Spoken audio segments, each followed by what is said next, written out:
All right, guys, as promised about a week ago, I did a video about a dish we had at a restaurant in Asheville. It was the Florentine ravioli that was grilled with a sherry tomato cream sauce.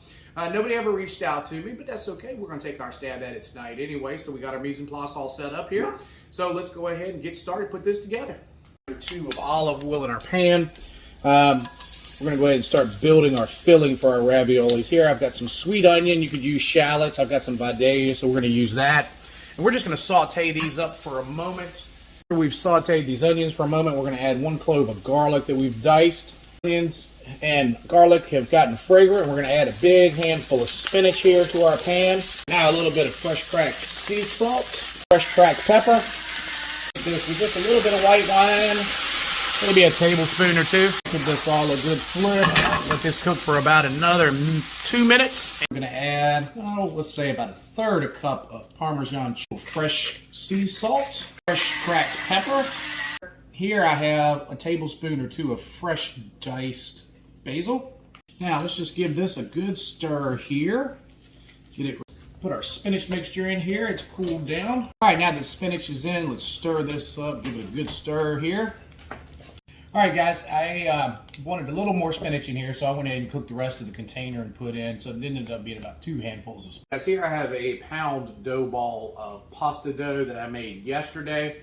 I'll cover how to make the pasta dough itself in another video, but we're going to pinch this in half. We're going to take the half we're not going to work with and wrap it up in plastic and just set it off to the... All right, we're going to put our pasta dough on a floured surface. To make ease of cleanup, I'm going to use parchment paper here. And we're just going to use a rolling pin, and we are going to roll this out. I do have a pasta attachment for my KitchenAid, but honestly tonight I'm making a small batch of this just for Alicia, Mom, and I. So I'm just going to do it all by hand. All rolled out and cut, and we're just going to take a little bit of our filling and put a little dollop, a little bit of water, and we're just going to come around with a brush, and we're going to wet our edges all along, around, and in between our filling.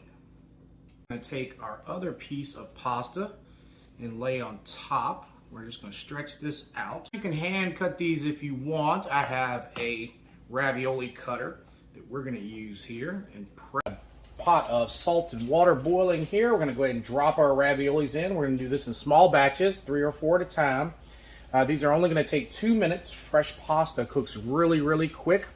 Minutes, we're going to pull our raviolis out using a slotted spoon, and we're going to pull them out, and we're just going to set them on a paper towel on a tray in preparation for taking them out to the grill.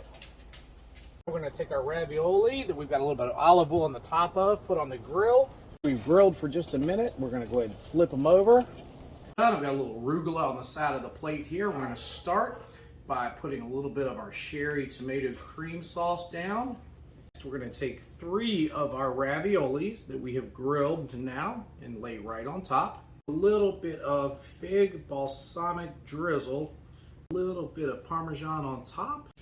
All right, guys, there is your grilled Florentine ravioli with a sherry tomato cream sauce served with arugula and balsamic glaze. Hope you guys enjoy as always.